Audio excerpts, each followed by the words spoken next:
buenas noches, sean todos bienvenidos y bienvenidas a la conferencia magistral de la noche de hoy. Vamos a hablar brevemente de quiénes somos nosotros en Serendipity, los que estamos organizando esta conferencia magistral. Ya se encuentra con nosotros la doctora Sherezada, que nos vamos a presentar. Somos un centro de formación y desarrollo humano, tenemos 13 años de experiencia formando profesionales en el área de la psicología y la educación, contamos con 22 diplomados en línea, con seminarios en línea y hemos realizado también eventos presenciales. Contamos con más de 4,500 exalumnos y exalumnas graduados de nuestro centro de formación. Contamos con presencia a nivel nacional y tenemos docentes e investigadores de talla nacional e internacional, como la doctora Sherezada, que a continuación mi compañera Diana le va a dar lectura a su presentación. Gracias. Hola, muy buenas noches. El día de hoy me gustaría presentarles a la doctora Sherezada. Les voy a contar un poquito de ella. Bueno, ella es doctora en antropología social en el CIESAS, es maestra de antropología social de la Escuela Nacional de Antropología e Historia. También es licenciada en etnología por la Escuela Nacional de Antropología e Historia. También tiene una licenciatura en psicología por la Universidad Nacional Autónoma de México. Bueno, ella ha sido ponente en diversos encuentros nacionales e internacionales, tanto en psicología como en antropología social. Cuenta con varias publicaciones en temas relacionados con la violencia de género en contra de las mujeres. También ha laborado como terapeuta en centros de atención a la mujer. Fue coordinadora de la clínica de maltrato en el DIF Naucalpan, terapeuta en el albergue temporal infantil, donde se tratan casos de custodia y atención a menores que han sido víctimas de maltrato. Es integrante del núcleo multidisciplinario por el derecho de las mujeres a una vida libre de violencia, Cecilia Liora Sabiñón, del Instituto de Investigaciones Jurídicas de la UNAM. También es investigadora en estudios de jóvenes en conflictos con la ley para el Instituto Nacional de Psiquiatría, investigadora en Guatemala para los modelos de prevención, atención y sanción de la violencia en contra de las mujeres, por parte del Instituto de Investigaciones Jurídicas de la UNAM. Bueno, ella ha colaborado en los protocolos de acceso a hostigamiento, en los protocolos de acoso y hostigamiento sexual para el Instituto de las Mujeres de San Luis Potosí. Ha sido también investigadora en el proyecto internacional Scala en la Ciudad de México para el Instituto Nacional de Psiquiatría. Ha coordinado proyectos nacionales con 8 ciudades para el IF y el CIESAS y participó como investigadora en un proyecto internacional en contexto de la pandemia de COVID-2019 con la Organización Mundial de la Salud. Actualmente ella es psicotorante en el posgrado de Antropología Física de la ENA y ha participado en la investigación nacional sobre feminismo y tentativa de feminicidio. Pues sin más, después de haberles presentado a la doctora Sherezada, totalmente capacitada en el tema, le doy el micrófono. Muchas gracias, Diana. Gracias también a Maite y a la plataforma de Serendipity, que ya tengo, bueno, casi fui fundadora, casi. Ya tengo varios años trabajando con esta plataforma y tanto en los diplomados, en las capacitaciones también presenciales, hemos estado participando en algunos proyectos en general que la plataforma ha ido desarrollando y bueno, pues para mí es un gusto estar el día de hoy con ustedes. Sabemos que hoy se conmemora, porque esa es la palabra más que celebrar, se conmemora este Día Internacional para eliminar la violencia de género en contra de las mujeres. Y este día, pues, no fue así como cualquier cosa, ¿no? Que se haya, digamos, estipulado a nivel internacional. Fue una lucha, pues, de muchas mujeres de todo el mundo, que se dieron a la tarea de, digamos, de visibilizar este tipo de violencia que existe en le llaman violencia machista, violencia del patriarcado, ¿no? Finalmente, lo que se ha podido ver es que en todas las culturas, las mujeres en general están en una posición de subordinación al lado de la dominación masculina. Claro que hay diferencias, ¿no? En cada sociedad, en cada cultura hay matices, y por eso es que existen diferentes feminismos, ¿no? De ahí se ha vertido toda una serie de teorías por ahí. Y bueno, pues el día de hoy para dar un poquito de recorrido histórico sobre cómo se consolida esta historia, cómo se consolida el movimiento feminista, ¿no? En esta lucha por eliminar justo la violencia en contra de las mujeres y de las niñas, pues vamos a dar inicio. No me deja... Ya. Ah, no, es que estoy pensando que yo tenía la presentación y no, era una... Ahora sí me va a dejar.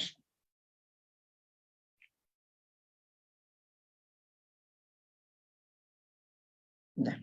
Ahí sí ya la ven, ¿verdad? Ok. Sí, ya se ve. Sí, es que no era mi presentación, sino era nada más una imagen que tenían en la plataforma. Bueno, pues, ¿cuál es el impacto de la violencia en contra de las mujeres a nivel histórico, no? El impacto que se ha ido visibilizando, que muchas mujeres empezaron pues a sentirse incómodas, ¿no? Digamos, con las usos y costumbres que se estaban practicando en cada cultura, pues empiezan como a cuestionar por qué, ¿no? ¿Por qué yo no tengo acceso a o por qué se me limita en? Históricamente hablando, se ubica mucho desde la Revolución Francesa cómo se empieza a consolidar este grupo de mujeres que empiezan justo incluso desde una manera teórica, ¿no? Mujeres muy inteligentes. Claro, muchas eran de la nobleza, por supuesto, son las mujeres que tenían acceso a la educación, pero pues son las que empiezan obviamente a construir este tipo de teoría, ¿no? Y a construir este tipo de pensamiento y a reunirse, a decir, pues esto no nos parece, ¿no? Claro que no tenían como mucha claridad de qué era exactamente lo que no tenían, como ahorita la agenda feminista ya se ha ido caminando en muchas vertientes. En ese momento se hablaba incluso de por qué no somos ciudadanas, ¿no? Por ejemplo. Entonces, bueno, pues sus derechos en igualdad estaban totalmente desequilibrados, ¿no? Porque definitivamente, pues a lo largo de toda esta lucha, pues se han conseguido y se han logrado que la mujer pues se inserte más justo en una vida económica, una vida más activa, insisto, en cada sociedad es muy distinto, pero sí la mujer ha ido empoderándose, por decirlo de alguna manera. Pero desde la Revolución Francesa, digamos que empieza a conjuntarse este tipo de ideas que van más a ver como en el tema de la igualdad y desigualdad, ¿no? Este es el concepto que se va a trabajar de alguna manera y pues una de las mujeres que se consideran como emblemáticas en esta lucha, en este pensamiento, es Olympe de Gouges. No sé si lo pronuncio bien, pero bueno, porque es francés. Pero bueno, como tal, ella va a hablar de la Declaración de los Derechos de la Mujer y Ciudadana. Ya como tal, incluso el lenguaje incluyente y se adelanta a una época, pues que sabemos que ahorita ya digamos, se solicita, ¿no? Que se hable del lenguaje incluyente para que no se nos visibilice como grupo. Y bueno, pues ella se congregaba con varias mujeres, además, y era como muy militante, dicen que era súper inteligente además, y pues muere en la guillotina ella. Bueno, pues así como parte de este recorrido histórico importante en cuanto a este movimiento feminista, pues aparece por ahí varios tipos de feminismo, claro, el feminismo decimónico, que es un feminismo que se va a considerar internacional. Está también el feminismo socialista o anarquista, que viene posterior a la Ilustración. Está a partir de la revolución industrial y el capitalismo, sabemos que hay pues una demanda por trabajadores, ¿no? Por congregar trabajadores a la industria, y de ahí se van a venir muchísimas desigualdades, ¿no? Donde la mujer va a quedar obviamente en una condición, pues, históricamente peor que el hombre, ¿no? Eso no quiere decir que a los hombres, insisto, obreros, pues no los explotaran, claro que sí. De hecho, de ahí vienen tantos movimientos, incluso marxistas y demás, pero se ha cuestionado mucho realmente si esos movimientos consideraban a la mujer, ¿no? En esas desigualdades. como que era nada más hablar de el grupo obrero, pero las mujeres tenían un nivel de desigualdad muchísimo, condiciones de desigualdad muchísimo peores, ¿no? Que los hombres. Y bueno, pues a las mujeres no se les visibilizaba en ese grupo que digamos, que encabezaba, digamos, ciertas luchas, ¿no? Entonces, bueno, pues obviamente las mujeres empiezan a separarse, ¿no? De esas luchas en las que o esos movimientos más bien, donde se decían, sí, únanse, pero no se veían los derechos específicos de las mujeres, ¿no? O las problemáticas específicas de las mujeres. Sabemos muy bien que entre mujeres y hombres, pues simplemente por cuestión biológica, hay diferencias, ¿no? La mujer simplemente puede dar a luz y eso qué implica en el ámbito laboral, ¿no? Todas esas cuestiones, pues no las tomaban en cuenta en esos movimientos. Entonces ahí es donde la mujer empieza como a repensarse otra vez. Y no quiero decir la mujer así como una, sino las mujeres, ¿no? Como grupo. Y bueno, pues de ahí también podemos identificar como algo importante el movimiento sufragista, que también va a venir justo en este contexto y va a ser un movimiento en el que va a haber hombres en contra de estas ideas de que las mujeres voten, ¿no? Decían, pues es que no tienen cerebro para eso. Hay unas, si nosotros buscamos en la hemeroteca, que ahora con la tecnología del Google es maravillosa porque podemos tener acceso a muchas cosas, pues sí podemos encontrar incluso en algunas partes de Inglaterra toda esta postura masculina que estaba en contra del voto femenino. Y bueno, pues la mujer como tal se consideraba, pues sí, se le consideraba a veces en la industria, pero como mano barata, ¿no? Las mujeres como tal burguesas se decía pues que estaban encerradas en su hogar, pero también estaban en un estado de marginación, o se les obligaba pues a estar casadas, a estar en la casa. Y en este contexto, pues viene toda la importancia del movimiento feminista en los derechos humanos, ¿no? Porque no va de la mano, pues, va de la mano. La lucha de la mujer como tal comienza a tener finalidades precisas, como ya les dije, después de la Revolución Francesa. Pero, ¿cuándo va a venir a consolidarse de alguna manera, sobre todo esta idea de la importancia del voto femenino? ¿Por qué es tan importante que las mujeres pudiéramos votar? Bueno, pues porque era realmente pasar a ser ciudadanas, ¿sí? Ese es el punto, o sea, no es nada más votar, sino que te tomaran en cuenta para muchas cosas, incluso para en el momento en que tú puedes votar, pues también puedes ser votada, es decir, también puedes tener acceso a la política, que eso sabemos incluso todavía apenas hoy en día tenemos este acceso a la paridad, ¿no? Y bueno, pues de hecho esta es una fotografía de un grupo de oposición de hombres en contra de las sufragistas, ¿no? Como dato histórico, por ahí de 1920 es esa fotografía. Y bueno, pues Emily Pankhurst es una mujer también muy importante en la historia del movimiento feminista.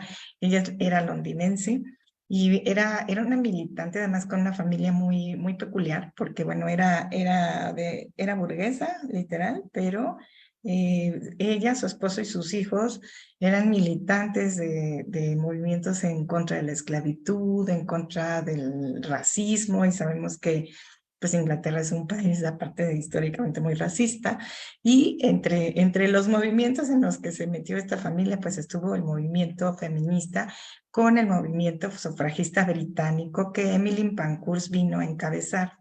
Emily Pankhurst, sabemos, y no se trata de que sea aquí examen de primaria, pero sabemos que la Primera Guerra Mundial se da del 14 al 18, ¿no? De 1914 al 18. ¿Por qué es importante el contexto de las guerras mundiales en función del movimiento feminista? Bueno, pues porque nos abrió un panorama, nos abrió la puerta por completo. Como tal, estas son fotografías de esa época, del contexto de la Primera Guerra Mundial. México, pues no tuvimos este tipo de inserción militarizada, por suerte, bélica, ¿no? Más bien a la Primera Guerra Mundial ni a la Segunda, pero bueno, todo esto nos repercutió a nivel mundial.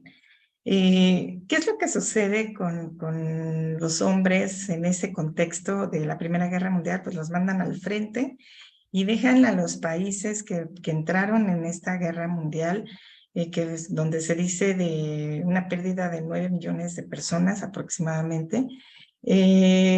Dejaron industrias, porque aparte los hombres que se fueron a la guerra, pues eran los hombres productivos, en edad productiva, ¿no? Entonces dejan industrias, dejan de un día a otro, pues sus trabajos, ¿no? Empleos, autoempleos, qué sé yo. Las mujeres que te dice que la mujer apenas en la Primera Guerra Mundial y se ingresa al mundo laboral. Eso es relativo, porque sabemos que en la zona rural las mujeres siempre han trabajado. Por ejemplo, en las campesinas siempre han trabajado y simultáneamente, ¿sí? Aparte de trabajar, pues tienen una carga, lo que hoy veríamos como doble jornada, porque se hacían cargo de la casa o se hacen cargo todavía, y crianza de los hijos y encima de todo, pues las labores del campo, por ejemplo, ¿no?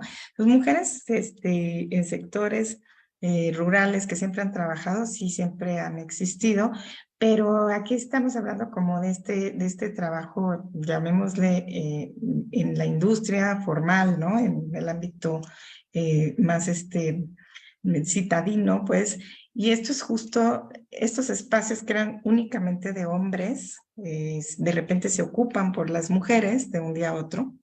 ¿Y esto qué es lo que va a suceder? Pues es algo muy importante porque si ustedes recuerdan su primer sueldo, su primer ingreso que hayan recibido, pues, ¿qué sintieron, no? O sea, te sientes, ay, bueno, yo sentí muy bonito. Sientes que lograste algo, que es un esfuerzo, que tiene una recuperación, ¿no? Una remuneración, no nada más económica, sino emocional en muchos sentidos. Entonces, eran mujeres que estaban acostumbradas a estar en casa, que estaban acostumbradas a que el hombre era el que tomaba la decisión en todo. Y de repente ya no está ese hombre, ellas son jefas de la familia y no solo eso, tienen todas las decisiones y tienen ese empoderamiento de lo que implica ganar un sueldo y decidir qué se hace en casa con esos ingresos, ¿no? Entonces, este despunte en 1914 al 18 es por eso, no es fortuito, que aparezca después Emily Pankhurst justo en el cierre de esta Primera Guerra Mundial, porque lo que hacen muchos de estos países es decirle a estas mujeres, pues ya se acabó la guerra, muchísimas gracias, regrésate a tu casa, ¿no? O sea, otra vez de ama de casa. Entonces, bueno, pues de ahí viene, pues obviamente una molestia femenina, no muy grande, de muchas mujeres que empiezan así, no, es que yo pues ya me di cuenta que sí puedo, ¿no? Sí, sí puedo trabajar, puedo llevar mi casa perfectamente. Y aparte como grupo de las mujeres se dan cuenta que podían sacar un país adelante, y no solo uno, todos los países que entraron en guerra. Entonces, esta Primera Guerra Mundial fue un parteaguas muy importante en la construcción del movimiento feminista a nivel mundial. Y entonces de ahí también, justo muchas empresas que empiezan industrias que empiezan también a contratar a algunas mujeres después de esta situación, pues las contrataban con sueldos miserables, ¿no? Así como a los hombres les daban un sueldo del 100% y a las mujeres 50%, ¿no? Por ejemplo. Entonces, esta situación pues la retoma justo el feminismo socialista que de alguna manera va a empezar a despuntar por ahí. Y bueno, pues mucho se ha criticado, insisto, de que en sí el marxismo no contemplaba a las mujeres y bueno, yo creo que sí, no se contemplaban, se veía nada más la explotación como un todo, ¿no? Pero justo las mujeres empiezan a decir no, o sea, digamos, a nosotras no se nos considera en un montón de situaciones como embarazo, lactancia, abortos, todo el tema de la maternidad, ¿no? Y aparte, pues, con un sueldo más bajo, ¿no? Y cubriendo las mismas jornadas laborales.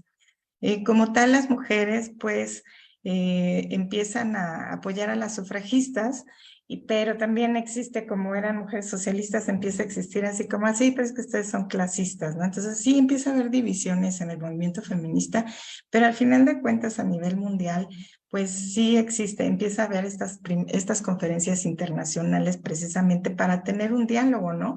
Y para poder, pues concretar una agenda feminista, lo que hoy lo conocemos como agenda feminista, ¿no? O sea, ¿qué es lo que necesitamos como mujeres?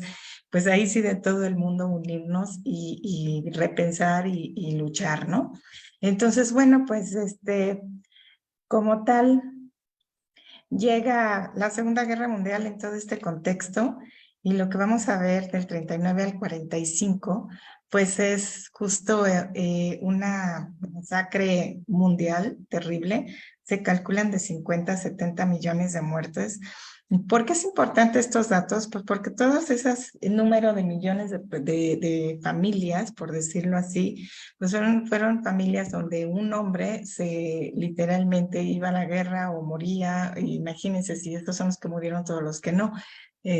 Sabemos que muchas personas regresaban lisiados y demás. Entonces, nuevamente las mujeres ocupan los puestos laborales que se habían dejado en la Segunda Guerra Mundial.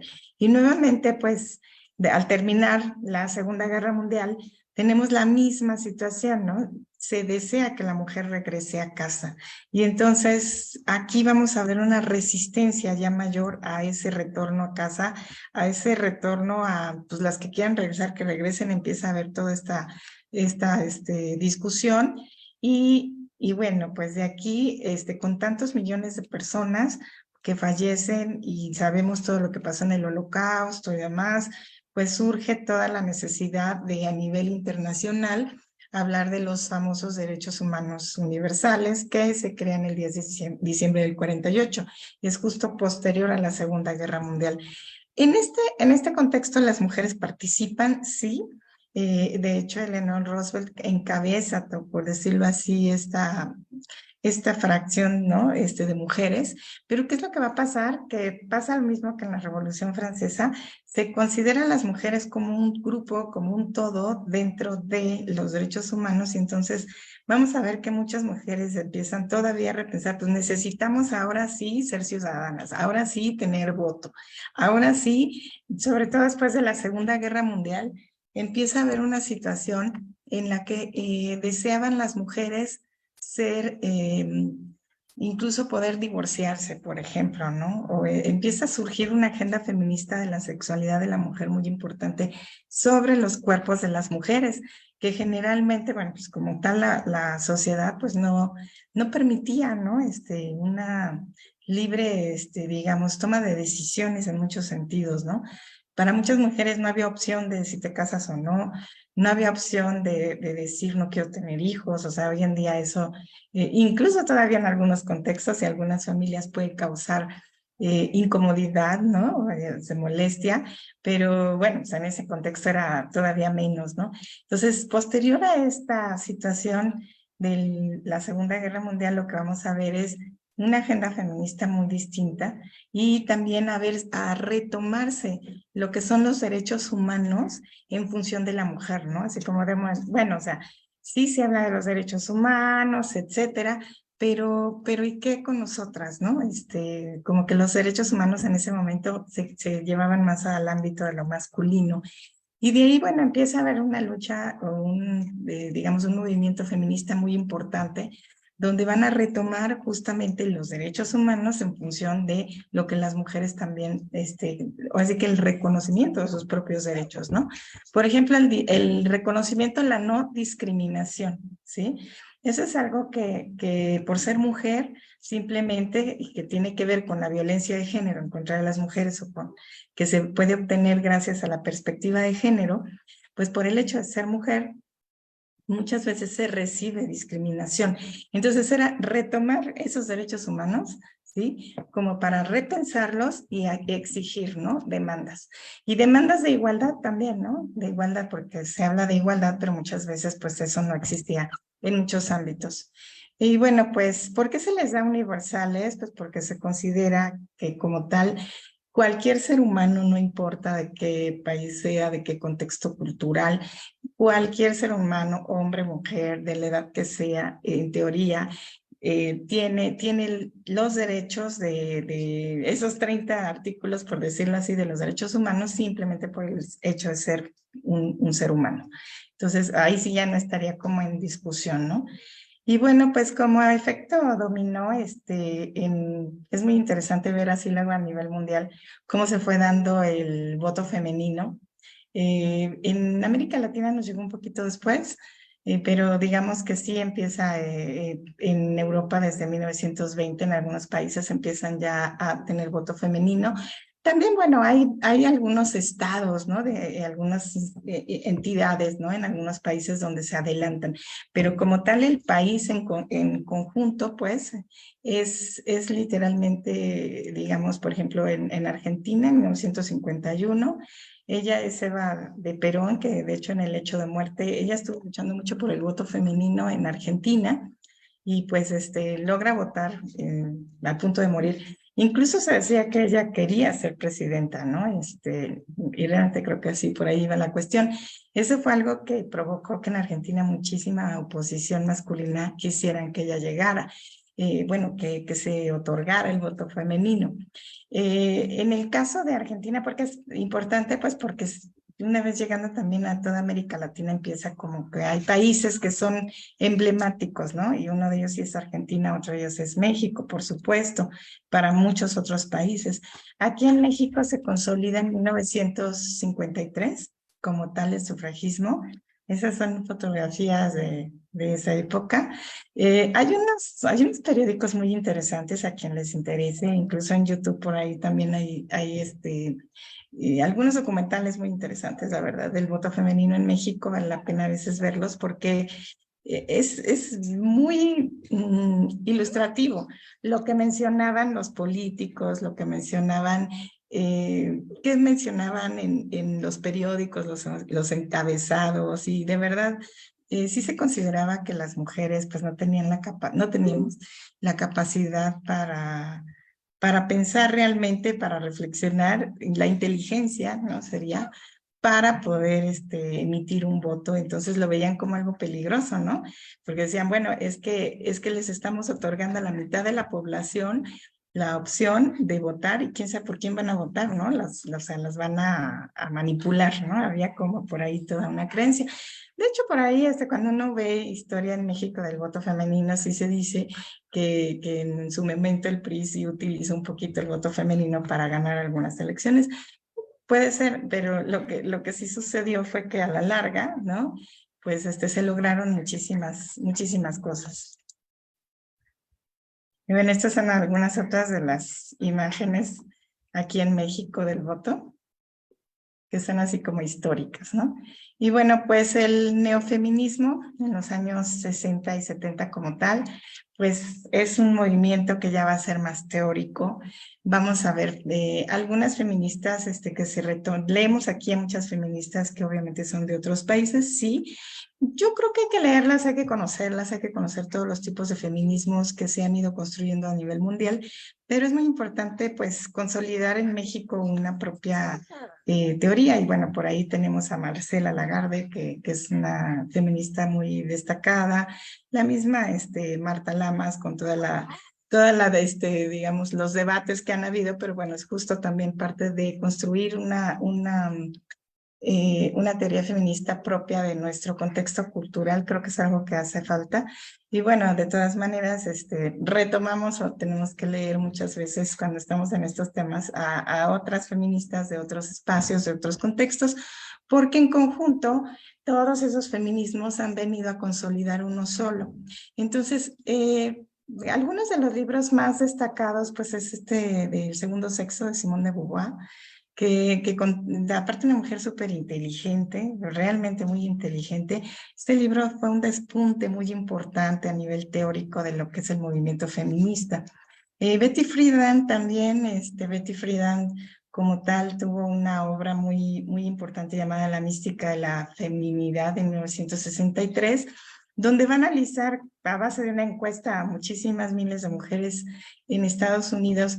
Ella era psicóloga, era terapeuta, y se empieza a dar cuenta de un cuadro de depresión, de ansiedad e incluso de alcoholismo y tabaquismo en mujeres que estaban en casa, casadas en esos contextos de los 50, 60, y que es posterior a la Segunda Guerra Mundial además, y que no eran felices, ¿no? Finalmente había una infelicidad en el ámbito, digamos, familiar, ¿no? Por decirlo de alguna manera, no eran felices en su matrimonio, era difícil, complicado pues admitirlo.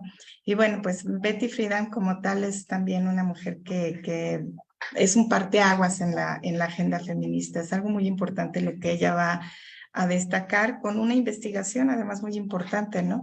Y bueno, pues como tal, de ahí va a surgir el movimiento feminista radical y lo que es la feminista, perdón, el movimiento feminista radical, de ahí surge, que es muy importante también, y van a hablarse mucho de las feministas que son políticas y como tal las feministas. Ese es el libro de la mística de la feminidad, es el libro que les comento.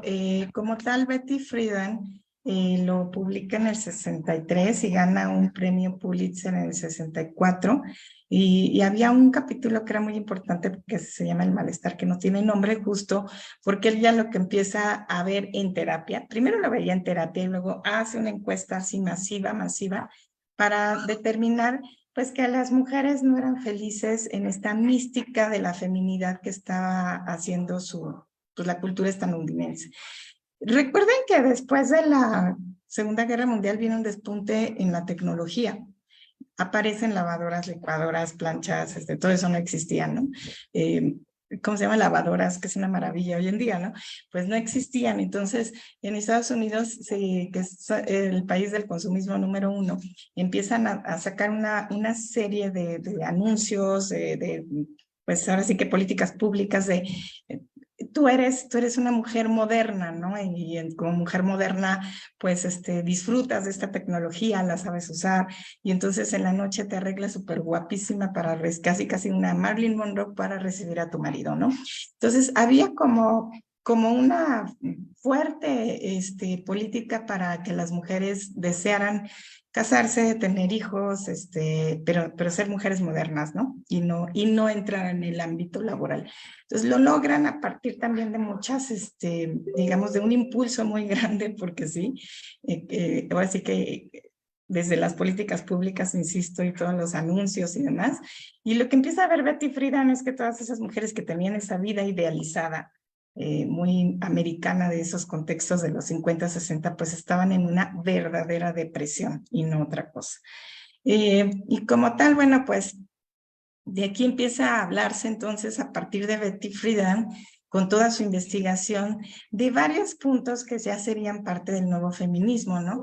Como tal, hay contradicciones en un sistema que tiene su legitimación en la universalidad de sus principios, pero que en realidad es un sistema sexista, racista, clasista e imperialista, como se le llama, ¿no?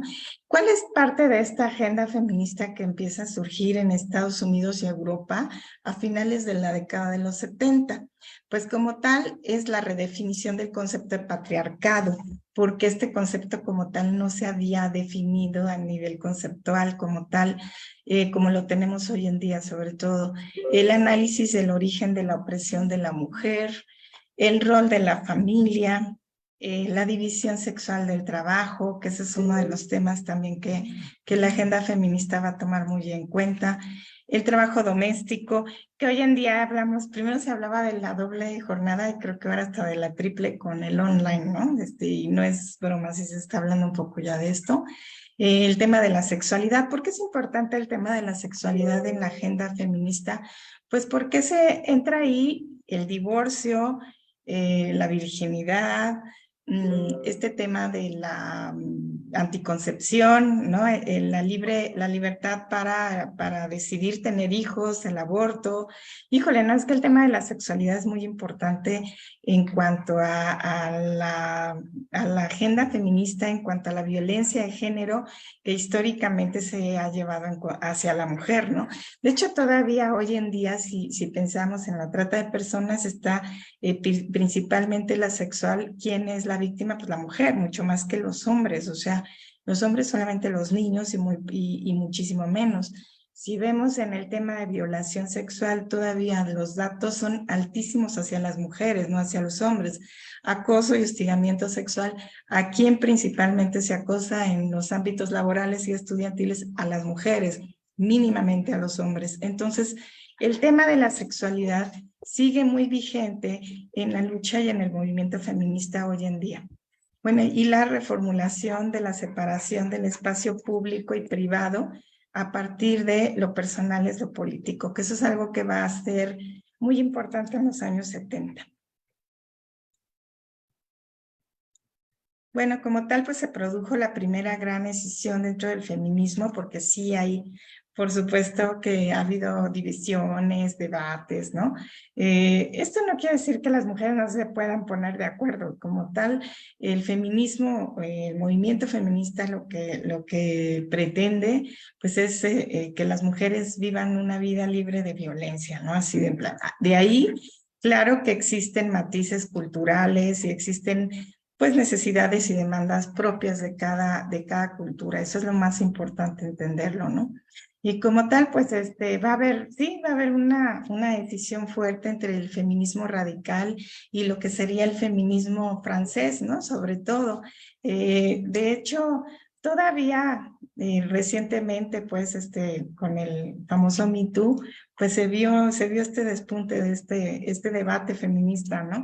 Ahora, ¿los debates feministas son importantes? Sí, yo creo que sí es importante conocerlos, conocer las diferentes posturas. Me parece que es importante para poder tener incluso una postura, conocer las demás. Y bueno, yo lo que invito es a que no minimicemos a otro feminismo en el que nosotras no estemos muy de acuerdo, ¿no? Simplemente son demandas distintas hacia el mismo objetivo, ¿no? Que es desmantelar el patriarcado, ¿por qué no, no? Sabemos que es, como dice Gerda Lerner, que es una feminista muy importante, el patriarcado finalmente es un concepto histórico, o sea, puede cambiar, sí, y ha venido cambiando muchísimo.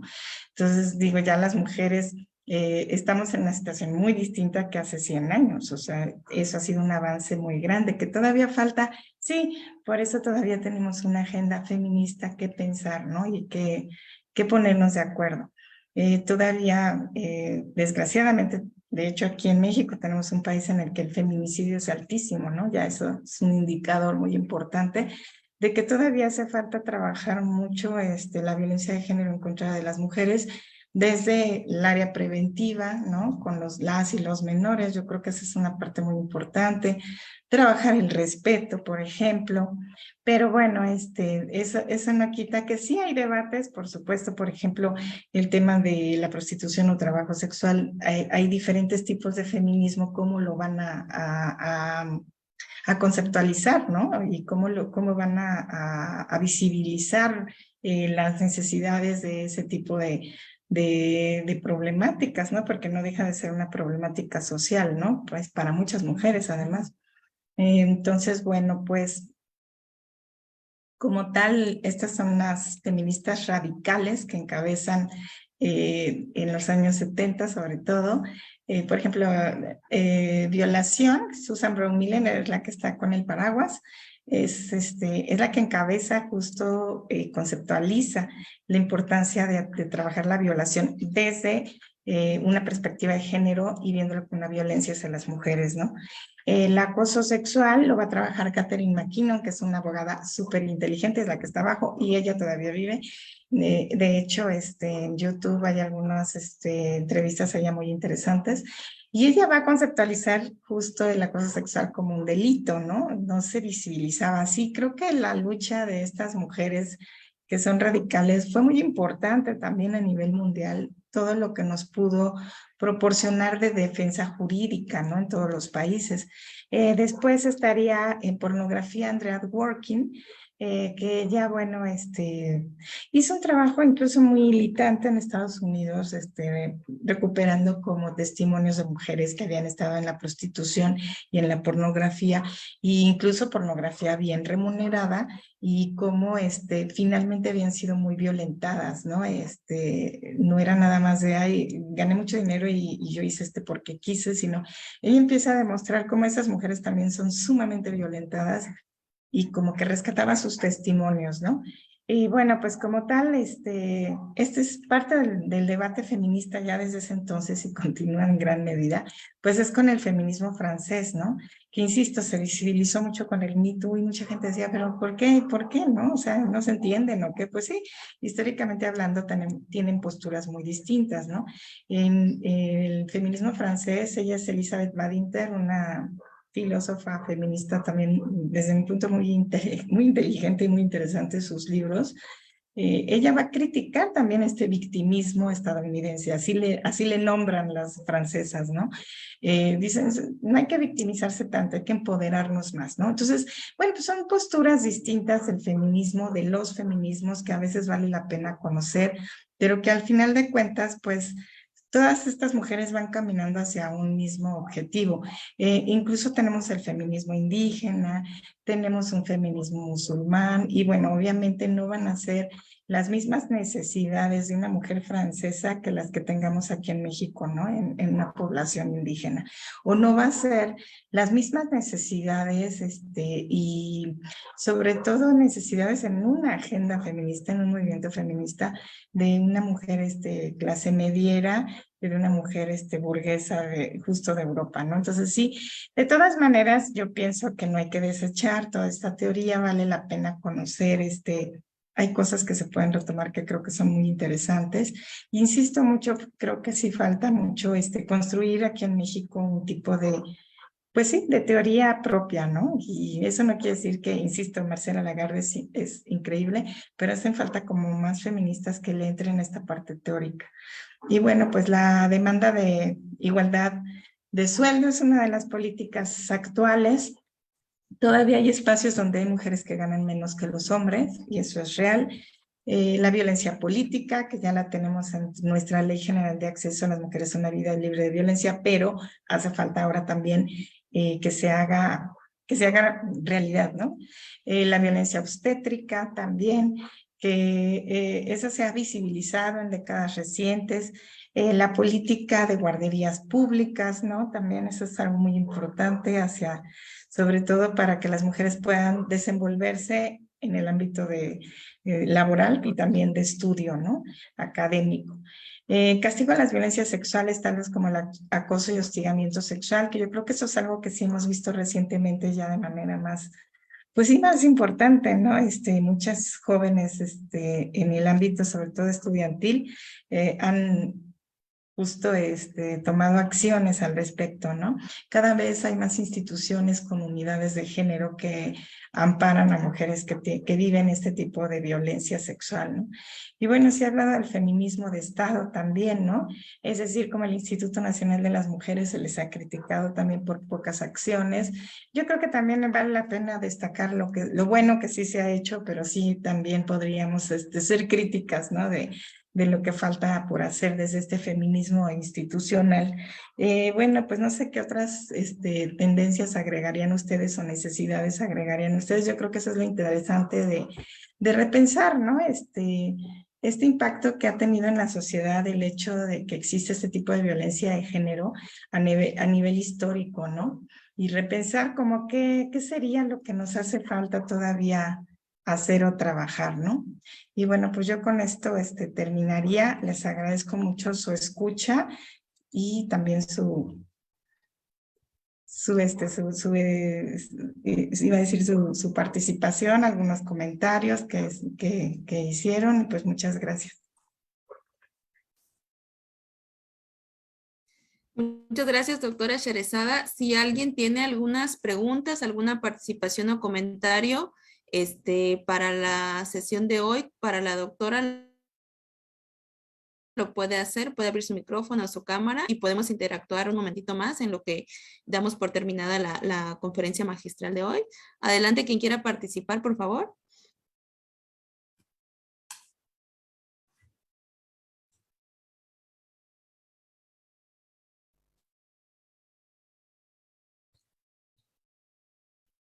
¿Algún comentario que quieran hacer acerca de la sesión de la noche de hoy?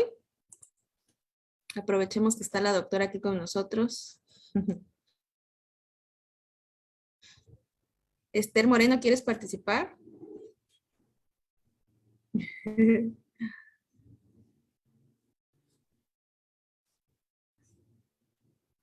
Bueno, vamos a darle paso, doctora, en lo que se animan a participar aquí las compañeros y las compañeras, a mi compañera Margarita, que tiene alguna información importante que darles, por favor. Margarita, ¿estás por ahí? Hola, sí, hola, muy buenas noches. Mi nombre es Margarita, asesora educativa de Serendipity, y tenemos un diplomado online llamado Feminismo y Atención Terapéutica sobre la Violencia de Género. De inicio el 3 de diciembre, tenemos promociones por si gustan. Les dejo el link para más información. La doctora Sherezada va a ser parte de este diplomado, entonces yo creo que sería muy buena idea que puedan agregarse al diplomado. ¿Ok? Cualquier información les dejo en el chat del grupo o nos pueden buscar en nuestras redes sociales, Instagram o Facebook. Muchas gracias, Maite. Gracias. Gracias, Margarita. Gracias, Margarita. Pero seguimos esperando un momento más las participaciones. Hay una pregunta que... A ver, la vamos a... Patricia Aldavera, gracias. Le vamos a dar lectura.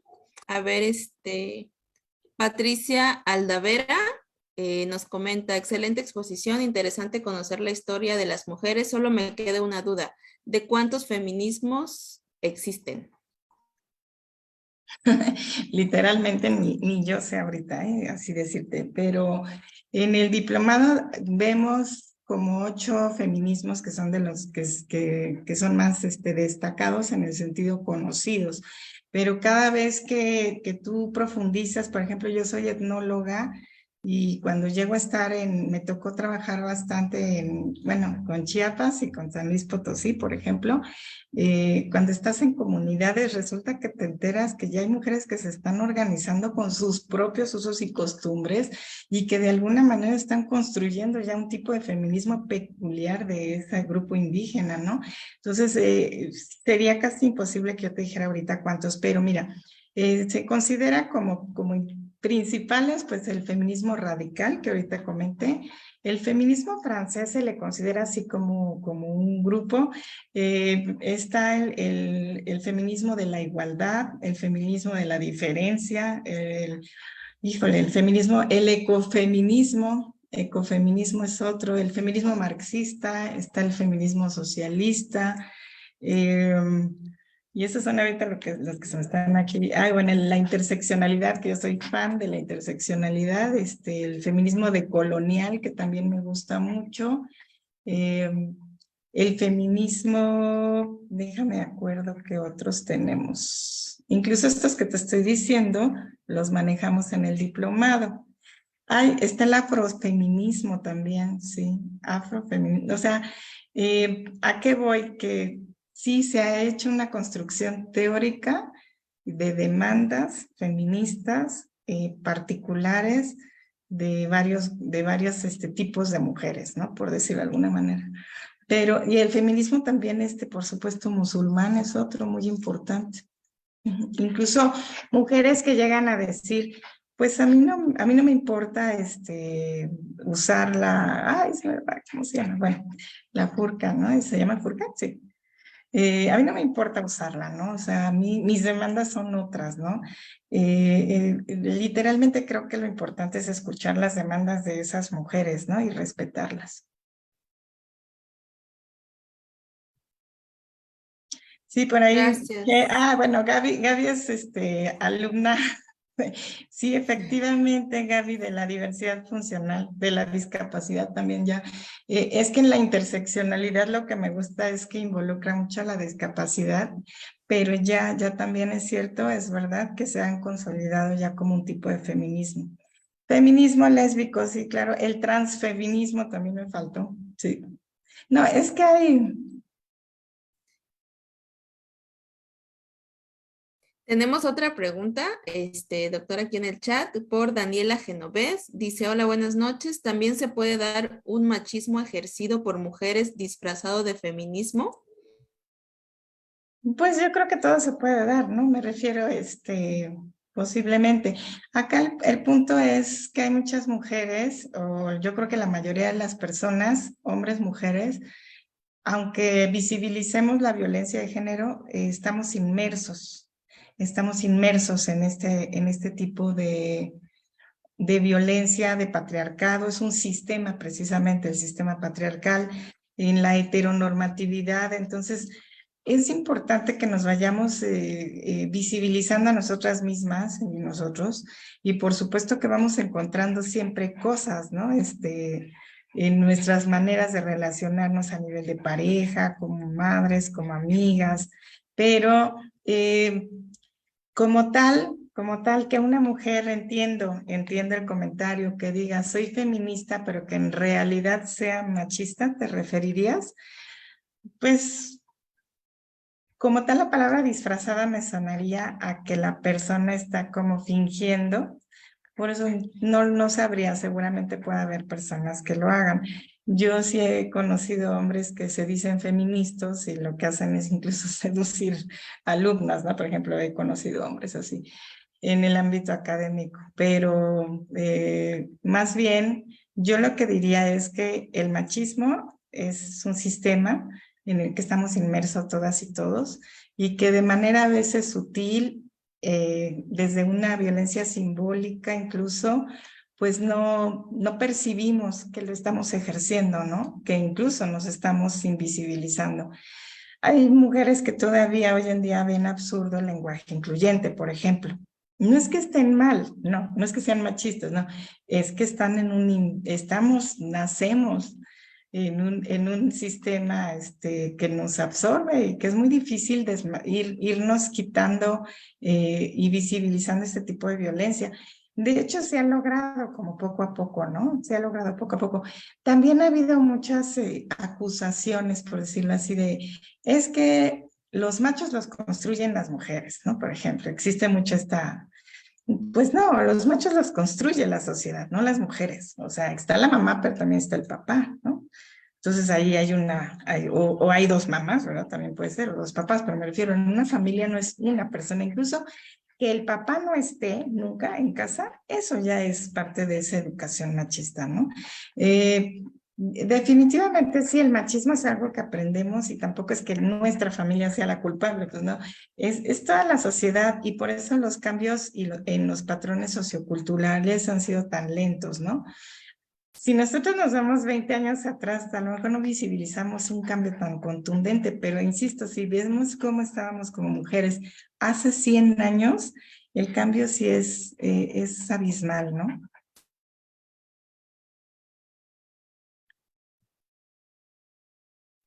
Gracias, doctora. Tenemos una pregunta aquí desde el Facebook, estamos transmitiendo en vivo.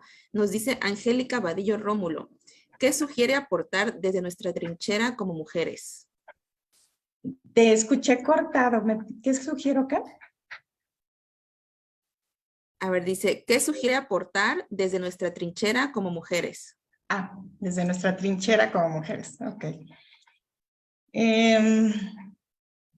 Pues más que, fíjate que como mujeres y como hombres, ojalá que los hombres ahí sí también, más bien como personas, estamos en una familia, insisto, nos relacionamos con muchísima gente, ¿no? Desde en mi caso, mi madre, mi hijo, mi expareja, ¿no? O sea, ¿cómo me relaciono con esas personas? Y qué granito de arena puedo yo construir o dejar desde mi profesión, por ejemplo. En el caso de alguna de ustedes que diga, pues yo soy, no sé, docente. Bueno, pues a lo mejor estás al frente de niños y niñas, ¿no? Entonces a lo mejor, no tanto que te pares enfrente y les hables de la violencia de género, pero simplemente que hables con lenguaje incluyente, las cosas que poco a poco les vayas dejando un granito de arena. Yo creo que cada persona puede dejar algo. Aquí en la plataforma hay un diplomado que se llama Masculinidades también, de que, bueno, yo participo mínimamente, pero cuando me ha tocado participar, he visto muchos hombres que traen como una reflexión muy grande, ¿no? Respecto a lo personal, de que dicen, híjole, yo no me había visibilizado como un hombre violento, pero ahora me doy cuenta que sí, por esto y esto y esto. Creo que ahí es cuando dices, ay, qué padre, ¿no? O sea, es como un granito de arena, tratar de sensibilizar, y eso no quiere decir que uno sea, en mi caso, que yo ya esté del otro lado, ¿no? Pues yo soy mamá y todo el tiempo me estoy jugando, ¿qué le estoy diciendo a mi hijo? Incluso de manera inconsciente, ¿no? Que estoy, esa parte, ¿no? El día que él está chico, pero el día que tenga novia o novio, no sé, ¿cómo voy a reaccionar yo como suegra? Bueno, esa parte, retomando a Daniela, ¿no? Que comentaba esta parte de una feminista disfrazada de machista. Bueno, pues justamente hay que trabajar para no serlo, ¿no? En dado caso. Y sí creo que se puede, cada persona más bien puede aportar desde su propia trinchera. No todas ni todas las personas podemos pues aportar de la misma manera, pero ya el hecho que en familia, sensibilicemos a nuestro papá, ¿no? A nuestra mamá, a nuestro hermano, eso ya es que tengamos una actitud distinta con nuestra cuñada, ¿no? Rompiendo como ciertos esquemas patriarcales y a lo mejor siendo más sororarias, eso es poner un granito de arena.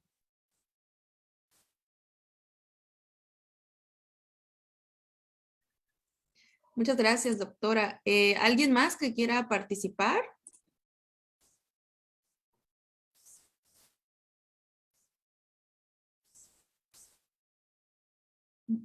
Bueno, al parecer ya no hay más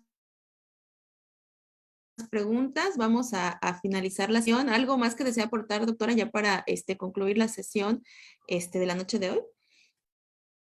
Bueno, pues literalmente agradecer la presencia de todas, creo también y todos, ya vi que también hay de la plataforma también, por supuesto, agradecer su interés, su atención y pues sí, invitarlos a que puedan ser parte de algunos de los diplomados de la plataforma de Serendipity y que puedan también incluso tener como un mayor diálogo en estos temas, ¿no?